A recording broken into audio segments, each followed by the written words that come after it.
안녕하세요. 빈몸활성화 신약과 의통 네 번째 영상 진행하겠습니다. 오늘은 불교에서 신약과 의통이 어떻게 설명되고 있는가 살펴보겠습니다. 불교 사상을 철학적 관념적으로 굉장히 복잡하게 전개할 수 있겠습니다만은 우선 거의 그 관념적인 얘기고, 석가모니 그 부처가 이제 돌아가시기 전날에 그 열반경을 저수를 하셔서 남기셨는데, 거기에 그 모든 사람의 몸속에는 그 열애가 감춰져 있다라고 말씀을 하시죠. 그래서 모든 중생 속에 감춰져 있는 열애다. 그래서 열애장이 있다고 말씀을 하셨고, 이 열애장을 통해서 모든 사람들은 그 카르마, 윤회와 번뇌의 수레바퀴를 벗어나서 상락 아정하는 상태에 도달을 하게 된다고 말씀을 하셨습니다.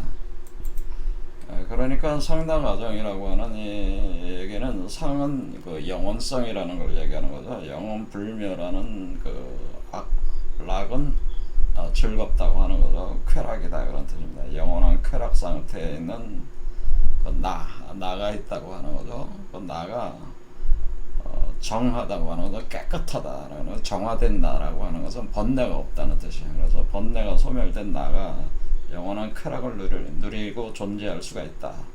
그것이 뭐냐면은 그 열애장을 통해서 그렇게 된다고 하는 것이죠. 그래서 열애라는 말이 이제 부처라는 얘기니까, 요 장자는 감출장이에요. 그러니까 감춰져 있는 부처는, 사람 속에 감춰져 있는 부처는 요 그림상에 요게 이제 감춰져 있는 부처가 되는, 여러분의 몸 속에 감춰져서 포태되어 있는 부처이기 때문에 이렇게 이런 형태로 이제 표현할 수가 있는 거죠. 그래서 우리가 이 열애라는 말 자체도 여러분들이 한자의 형태를 보면은 요 계집여변의 입구자잖아요. 그러니까 계집의 몸, 여자의 몸이란 뜻이죠. 그러니까 여자의 몸 속에서 오는 미래의 나라는 뜻입니다. 그러니까 여자의 몸을 통해서 온다고 하는. 그러니까 여자의 몸이라고 하는 것은, 여성성이라고 하는 것은 이제 수태하고 출산하는 기능을 핵심으로 가지고 있으니까, 우리 몸이 그 여성으로 이제 발현이 되는 거죠. 이렇게 열애장을 이렇게 가지게 되는 형상 자체가, 이 사람 자체가 여자가 되고, 그 여자의 몸 속에 아이가 포태되하고 있는 이런 상태 자체가 로 오는 우리 자신의 그 중생의 미래가, 요게 미래가 되는 거죠. 미래가 나중에 이제 출산을 해서 나오는 거니까 미래. 그래서 요거가 바로 열애라고 이렇게 보시면 되겠습니다. 열애. 그래서 열애장이라고 하는 거죠. 요런 내 자신을, 중생을 여자로서 활성화를 시켜가지고 그 중생의 몸을 통해서 자궁으로 삼아가지고 태어나는 미래의 그 부처, 그것을 가지고 있다, 감추고 있다. 그게 이제 열애장입니다. 그러니 이 열애라고 하는 것은 중생의 미래다, 이렇게 볼 수가 있는 것이고, 이 열애라고 하는 것은 결국 영원불멸한 불생불멸의 존재니까 상이라고 하는 것, 상의 상태다, 항상 하는 상태다라는, 나 아자라는 게 항상 하는 영원불멸한 나다라는 뜻이죠. 그리고 여기 악자는 뭐냐면 쾌락이라는 뜻도 되지만은, 요 악자 자체가 락자죠. 락자가 여러분들이 보면은 락으로 되어 있잖아요. 락. 근데 요거와 우리가 약자 차이를 보면 뭐가 있냐면은, 우리가 신약할 때 약이잖아요. 약.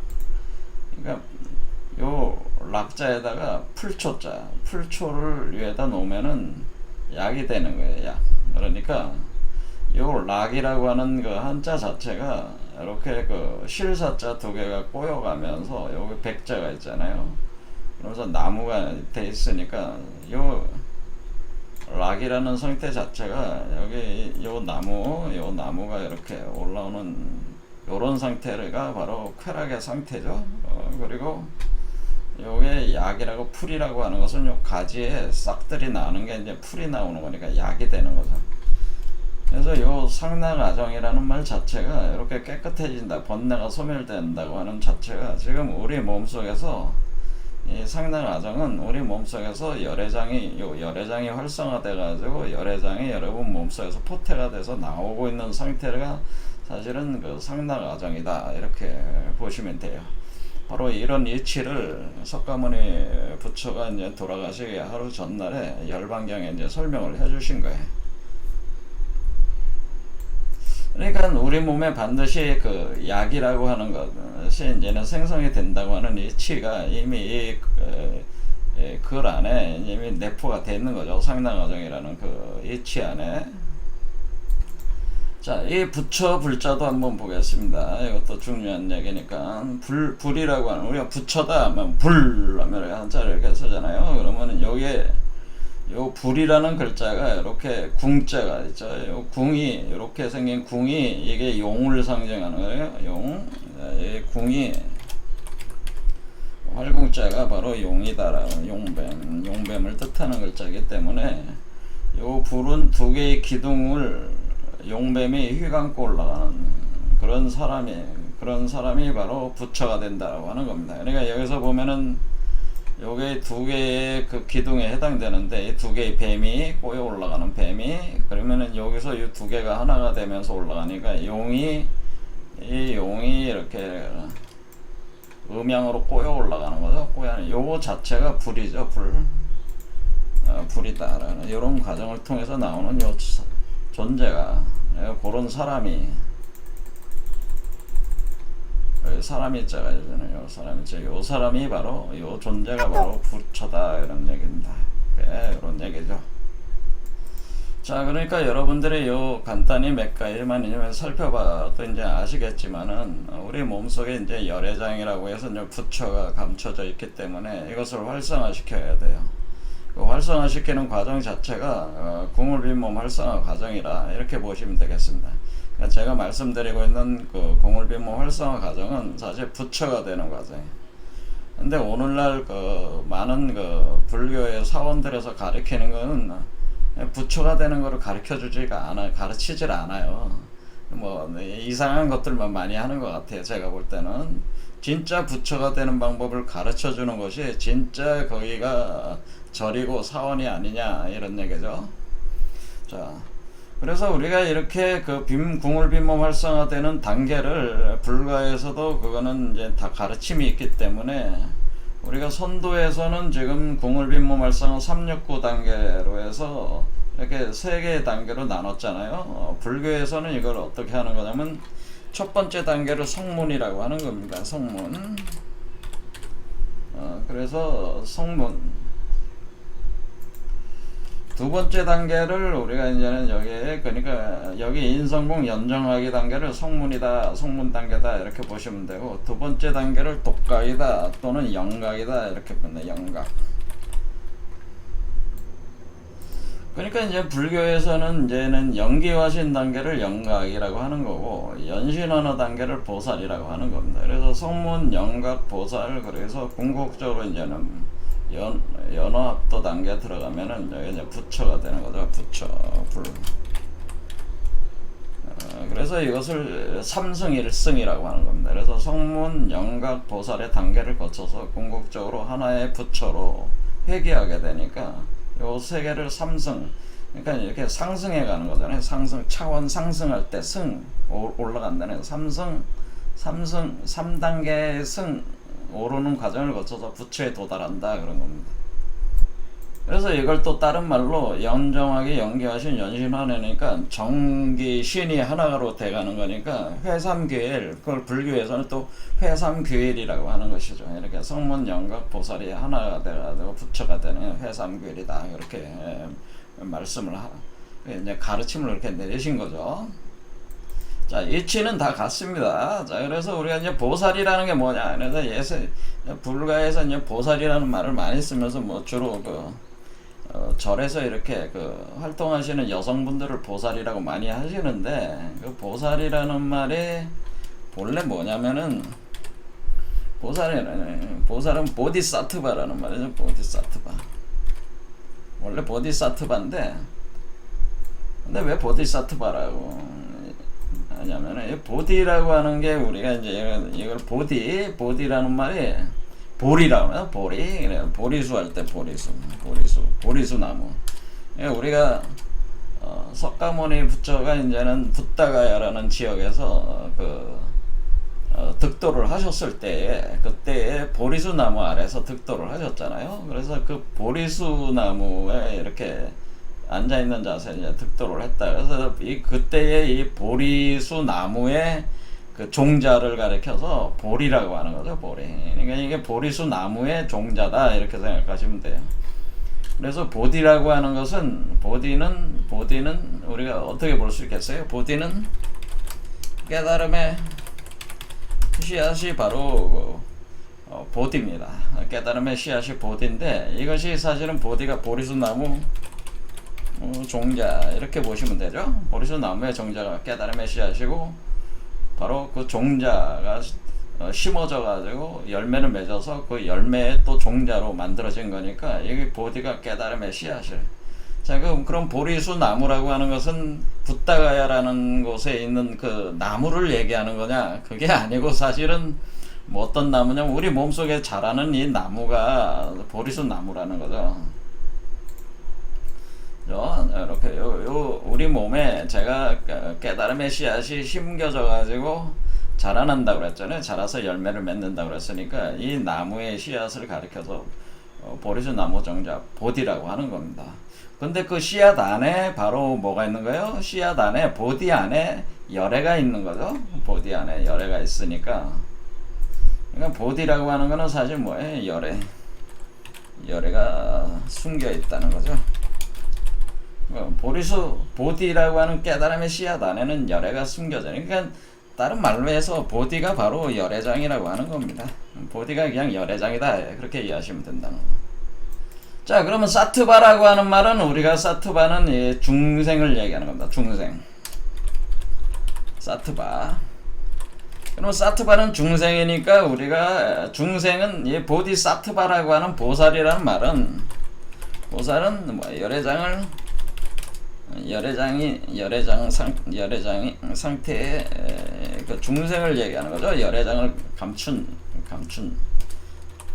포태, 또는 이것은 감췄다고 하는 것은 포태했다는 거죠. 포태한, 임신한, 수태한 상태의 중생을 얘기하는 것이다. 그래서 우리가 보살님 하면은 여자들을, 주로 여성분들을 가지고 이제 보살님이라고 많이 하는 게, 이게 여자의 몸에서 이렇게 포태가 되는 형상 때문에 보살들을, 여성들을 보살들이라고 하는 거죠. 근데 여성적인, 그러니까 남성이나 여성이나 상관은 없는 거죠, 사실은. 왜냐면 그 남자도 지금 그 수행하시는 분들은 다 열애장이 있는 거니까, 기능을 어떻게 하냐? 여성적 기능을 하는 거죠. 자, 그래서 사실은 이 보살이란 말 자체가 열애장을 이렇게 포태하고 있는 사람을 바로 그 보살이다, 이렇게 보시면 된다는 거죠. 그렇죠. 자, 그래서 우리는 이 보디라는 이 씨앗이 심겨져 가지고 자라가지고 보디를 생기는 그 열매가 이제 맺어지게 되는데, 결국 이 보디라고 하는 게 우리가 여기서 신약에 우리가 약이라고 하는 거예요. 그러니까 아까 상락아정의 락 또는 이 약이라고 하는 글자에 있는, 여러분들이 요 글자에서, 신약의 약에 해당되는 요 글자에서, 여기 나무목 있잖아요. 요 나무가 이렇게 두 개가 꼬여 올라가는 거, 꼬여 올라가는 이 나무가 바로 보리수라고 하는 거고, 이 나무를 지금 용이 감고 올라가고 있잖아요. 여기서 보면은 관세음보살이 용을 타고 있어요. 이런 그림들이 많이 있는데, 그러니까 용을 지금 우리가 관세음보살의 상은, 우리가 그 용이 이렇게 우리 몸에 그 부처가 되면서 이렇게 올라가는, 우리 몸이 용을 감고 올라갈 때, 용이 우리 몸을 감고 올라갈 때 그 나무를 감고 올라가는 형태가 되는 거니까, 요 보리수가 다른 말로는 또 뭐가 되는 거예요? 이걸 이제 용이 감고 올라가는 나무로 보면 이게 바로 용화수라고 하는 거죠. 그래서 우리가 용화세계가 열린다라고 하는 것은, 사실은 보리수나 용화수나 사실 같은 얘기라고 하는 거예요. 용화수인데 이 용화수라고 하는 게 그 용이 감고 올라가니까 용화수라고 이렇게 그 별칭이라는 거죠. 보리수에 대한 별칭 개념이다, 다른 말이다, 이렇게 이해를 하시면 된다는 거죠. 자, 그러면은 우리가 용화수가 우리 몸에서 자라서 그게 보리수죠. 보리수가 자라는데 여기에 용이 감고 올라가면서 그 열매가 이제 맺어지는 거니까, 그러면은 그 용화세계가 이제 열리는 거죠. 이렇게 용화수가 이제 자라면서 꽃이 피면서 용화세계가 열린다. 그래서 미륵불의 세계를 우리가 용화세계라고 한다고 하는 것은, 사실은 이 자라나고 있는 요 열애가 사실은 또 미륵불이기도 하고 사실은 또 아미타불이기도 하다는 거 하는 겁니다. 요거 자체가. 자, 그럼 우리 몸에서 생성되는 그 약의 개념, 신약의 개념은 결국 보리수 나무와 혹은 용화수라고 지칭되는 이 나무에서 채취되는 내용들로 이제 구성이 된다. 또는 요거로 이렇게 자라는 과정에서 우리 몸에 이제 변화가 일어나면서 그 생성되는 그 물질로 이제 표현이 되는 거죠. 그럴 때 이제는 가장 많이 이제는 얘기하는 게 뭐냐면은 약사유리광 열애불이다, 이렇게 표현을 하는 겁니다. 얘는 약사유리광 열애. 그래서 약사유리광 열애. 제가 말씀을 드렸지만 우리가 이렇게 상승하는 과정에서 그 두 번째 단계에서 오객과 금액이 나올 때, 오객은 크리스탈 유리로 돼 있는 그 결정체로 돼 있는 것이다. 그래서 우리 몸이 바로 크리스탈 유리 광화액으로 이제 가득 차게 되는데, 요런 상태에서 요 부처가 지금 여기 단계에서 영등각 단계의 열애장이 자라 올라왔을 때에 그 활성화됐을 때에 그 우리 몸에서 크리스탈 유리 광화액이 당연히 생산이 되는 거 아니겠어요? 그랬을 때 요 부처를 뭐라고 표현을 하는 거냐면은 바로 요 상태, 요 가슴에 와 있는 상태, 4, 5, 6번 차크라가 활성되는 요 상태의 부처를 가리켜서 약사유리광열애라는 거죠. 약사유리광열애다, 이렇게 표현을 하는 겁니다. 자, 그러니까 우리는 그 열애장을 어떻게 포태를 하고 있냐면 약사유리광 열애 상태로 표현. 그때 우리가 약사라는 게 뭐예요? 약사라는 게 약이잖아요. 의사라는 뜻이잖아요. 약사. 우리 말래 세상에서 말하는 약사고 의사라는 얘기입니다. 그러니까 각종 질병을 다 치유하는 거죠. 고통과 질병을 치유해주는, 정신적, 육체적인 질병들을 다 치유하는 그 부처를 가리켜서 우리가 특화시켜가지고 불교 계통에서 얘기하는 게 약사유리광 열애다, 이렇게 표현을 하는 거예요. 그러니까 우리가 지금 우리 몸에서 요 열애장 상태가 4번, 5번, 6번의 차크라가 활성화된 상태에서 운영이 될 때 그 오객과 그 금액이라고 하는 것이 약사유리광 열애의 그 유리광, 그러니까 크리스탈 유리, 그 크리스탈 유리 결정체, 그것들로 이루어지는 그 액상으로 우리가 운영이 되니까 그걸 가지고 사람들을 치유를 할 수가 있다면, 정신적, 육체적 질병을 치유할 수 있으니까 요 상태에 있는 그 열애장 상태를 약사유리광 열애다, 이렇게 부른다고 하는 겁니다. 그러니까 약사유리광 열애가 뭐 따로 있는 게 아니고요. 그러니까 다 어디 있는 거야. 부처도 내 몸속에 있고 약사유리광 열애도 내 몸속에 있고, 그리고 이 물질이 크리스탈 유리 광화액이 이제 고도화가 되면은 그것이 이제 금액이 되고, 금액으로 이렇게 그 몸이 만들어지는 거니까 그걸 가리켜서 제가 황금성배라고 했습니다. 황금성배. 네, 이 몸을 가리켜서 황금성배와 같이 황금 메탈체 몸이 되는데, 여기서 이제는 본격적으로 그 분출되는 그 약액이 있습니다. 약액. 그것을 가리켜서 우리가 감노라고 하는 겁니다. 감노. 그래서 이 황금생배 또는 황금항아리 이렇게 표현합니다. 황금항아리. 이 몸을 가리켜서 황금항아리다, 이렇게 표현. 물론 자, 그럴 때 이 항아리라는, 그 우리 몸을 항아리로 보면 항아리라는, 그러니까 피 같은 게 담겨 있는 몸인데 그 피를 가리켜서 이제는 감노라고 하는 거죠. 그 감노로 이렇게 감노. 자, 그러면 우리 몸속에서 이게 우리가 지금 크리스탈 유리 광화액이 고도화가 되면서 그러니까 일종의 이 황금액이 일종의 감노 개념이 되는 거죠. 그래서 이 감노를 이렇게 그 세상 사람들에게 그 고통을 겪게 되는 그 중생들에게 나눠져 가지고 그 사람들을 그 정신적 육체적 질병으로부터 구원하는 자가 누구냐면 그 사람이 이제는 관세음보살이잖아요. 관세음보살. 그래서 우리가 관세음보살이 여러분들이 이제 그림을 보시면 알겠지만은 관세음보살이 머리에 이렇게 부처가 와 있잖아요. 머리 위에 이게 7번째 차크라에 올라온 거잖아요. 최상급으로 올라온 거예요. 그럴 때 우리가 이 손에 지금 왼손에 감로병을 들고 있고 오른손에 버드나무 가지를 들고 있습니다. 자, 버드나무 가지는 상징성이 있지만은 설명을 안 드리겠습니다. 왜 버드나무인지. 자, 요 감로병에 뭐가 있는 거예요? 요 감로병 자체가 지금 요게 바로 열애가 요게 부처의 몸을 뜻한다는 거죠. 요 병 자체가. 네. 그럴 때 요 감로병 안에 들어가 있는 게 이제 감로라고 하는 거죠. 감로. 자, 약사 유리광 열애의 그 유리광액이 고도화가 되면 이제 감로가 되는 거예요. 그 감로를 가지고 지금 용을 타고 있죠. 자, 용을 타고 올라와서 감로를 이제 이 버드나무 가지를 감로의 병에다 넣어가지고 적셔가지고 뿌려줘요. 그러면은 이 세상 사람들이 고통받는 거를 지켜보다가 고통받는 사람들이 뿌려주면은 그 사람들이 이제 질병으로부터 이제 고통으로부터 이제 벗어나게 해준다고 하는 겁니다. 자, 그래서 우리는 불가에서 이제는 어떤 식으로 이것을 이 신약과 의통이라는 개념을 어떻게 지금 설명하고 있는가를 전체적인 그림을 봤어요. 그러니까 결국에 우리가 그래서 모든 사람 몸속에는 중생 안에는 열애장이라는 게 있어가지고 열애가 활성화가 되면은 우리 몸에 이제는 약사 유리광 열애로가 이제 발동이 된다고 하는 거죠. 그런 상태가 바로 크리스탈 유리 광화액이 지금 운영이 되는 그 상태다. 우리로 보면은 여기로 보면은 영각 그리고 바로 여기 오객과 금액이 활성화되는 요 두 번째 단계에서 이제 약사 유리광 열애가 발동을 하는 거죠.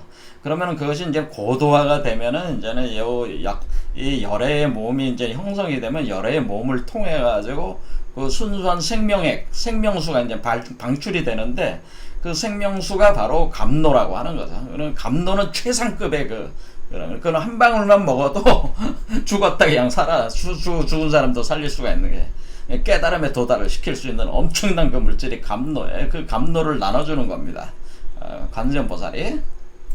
그러니까 관세음보살이 결국 뭐겠어요? 관세음보살은 바로 보살이잖아요, 보살. 그래서 보디사트바잖아요. 근데 관세음보살이 결국은 뭐예요?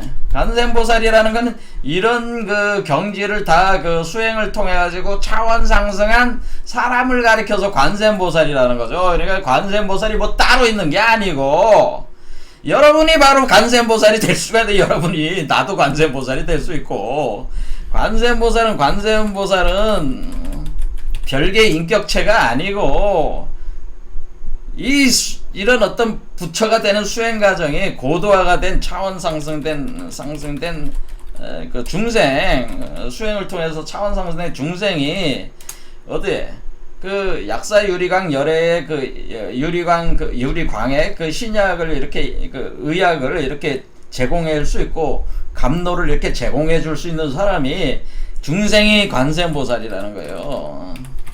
그러니까 자꾸 관세음보살이 따로 있고 약사 유리광 열애가 따로 있고 이런 게 아니고 그거는 다 개념이고 사실 사람 몸에서 다 구현이 되는 거라는 거죠. 그러면서 자기 몸 안에서 자기가 자기를 구원을 하는 거예요. 자기가 자기 약으로 구원하고 또 딴 사람한테도 나눠준다 그런 개념이란 말이에요. 그럼 내가 만약에 내 몸속에서 약사 유리광 열애가 발동을 해가지고 유리광액이 생성이 돼서 남한테 다른 사람을 치유할 수 있고 제가 감로를 줄 수 있다면은 다른 사람이 저를 볼 때 약사 유리광 열애라고 하는 거고 관세보살이라고 저한테 할 수가 있는 거죠.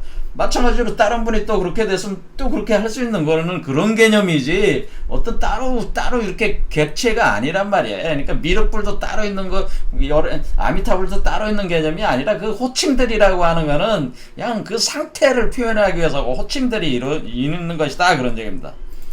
그래서 약사 유리광 열애는 이렇게 7가지 유리로 이렇게 투명한 유리로 해가지고 부처를 만들어요. 저쪽 중국 쪽에서는. 왜냐면 이게 7개의 보석이라는 개념이지. 그러니까 우리 몸에 지금 7개의 차크라니까 빨주노초 파남보. 그러니까 7개 차크라의 색깔, 보석들이 사파이어, 루비 이렇게 해서 그런 개념으로 해가지고 색깔들을 7가지 색깔을 방출하는 각각의 보석들이라는 거죠. 그 보석들로 이루어진 그게 바로 크리스탈유잖아요. 크리스탈유로 이렇게 이루어졌는데 그거를 어떻게 할 수 있다는 거예요? 그거를 남한테 이렇게 줄 수가 있다. 그래서 우리가 금강경에 칠보보시라고 하는 거란 말이야. 금강경에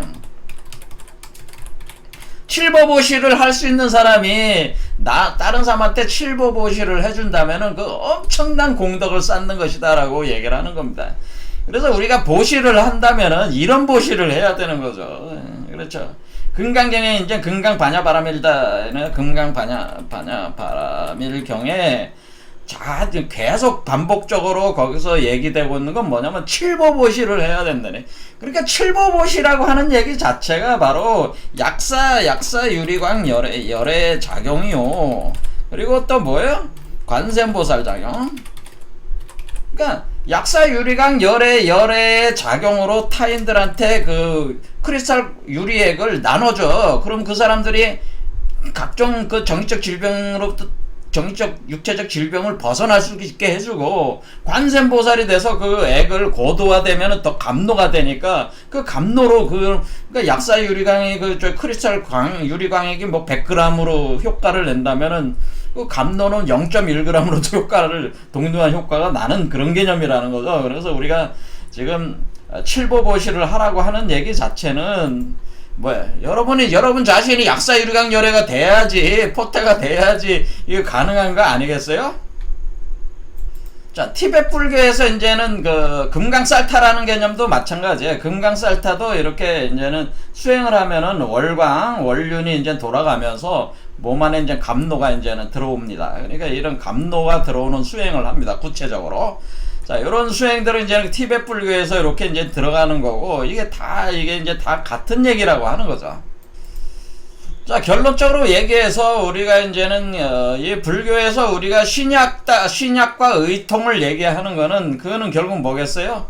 우리 몸에 있는 열애장을 활성화시켜가지고 여러분이 성문, 독각, 보살의 단계로 진행이 돼 나갈 때, 중간에 영각 단계만 들어가도 일단은 우리 몸 안에 있는 감춰진 열애장이 그 약사 유리광 열애로 활성화가 되면서 크리스탈 오객이 막 생성이 돼서 나오니까 그러면 그거를 통해서 계속 이제 상승해 나가는 거죠. 상승해 나가면서 자신의 그 정신적 육체적 질병도 치유하고 그것을 타인한테 나눠줄 때 그것을 칠보보시를 한다고 하는 개념이 되는 거고, 이 액이 고도화가 되면 감노가 되는 거니까 이 감노를 적셔가지고 타인한테 이렇게 나눠주는 게 그것이 관세음보살의 그 형상이기 때문에 그 관세음보살의 형상처럼 이렇게 약을 나눠주는 거잖아요. 그러니까 이것이 바로 신약이고 의통, 요런 형태 자체가 신약이고 의통을 구현한 모습이라고 하는 거고, 그게 사실 궁울영부 빈몸 활성화에서 제가 얘기하는 그 신약과 의통이라는 개념이 이 개념이 불가에선 이렇게 얘기하는 개념이라는 거를 제가 오늘 말씀드린 겁니다. 자, 그래서 우리는 여기서 제가 한마디 더 하자면은 바로 이렇게 열애장이라고 하는 게 결국엔 뭐냐면은 이 열애장이 바로 해인이라고 해. 해인. 예, 이 해인. 그러니까 우리가 이 열애장, 요게 지금 요 근원적인 비로자나부를 그대로 복사해서 인을 쳐가지고 만들어지는 거기 때문에 요게 바로 해인이에요. 요게. 그래서 특수한 말로 좀 더 하자면 해인 감노라고 합니다. 감노라고 그냥 얘기하기도 하지만은 해인 감노를 생성을 해가지고 사람들한테 관세음보살처럼 이렇게 나눠주는 것은 칠보보시하는 행위와 같은 것이고, 타인의 정신적 육체적 질병을 치유해주는 거니까 이것이 바로 신약의 개념이고 이것이 바로 의통자의 형상이라고 하는 겁니다. 그러니까 여러분 자신이 약사 유리광 열애가 되고 여러분 자신이 관세음보살이 돼야지 된다고 하는 것이 바로 신약을 가지고 의통을 전개하는 사람이라는 개념이다. 자, 오늘 영상 도움이 되셨다면 구독과 좋아요를 눌러주시고요. 여러분의 구독과 좋아요는 저의 영상 제작에 큰 힘이 됩니다. 감사합니다.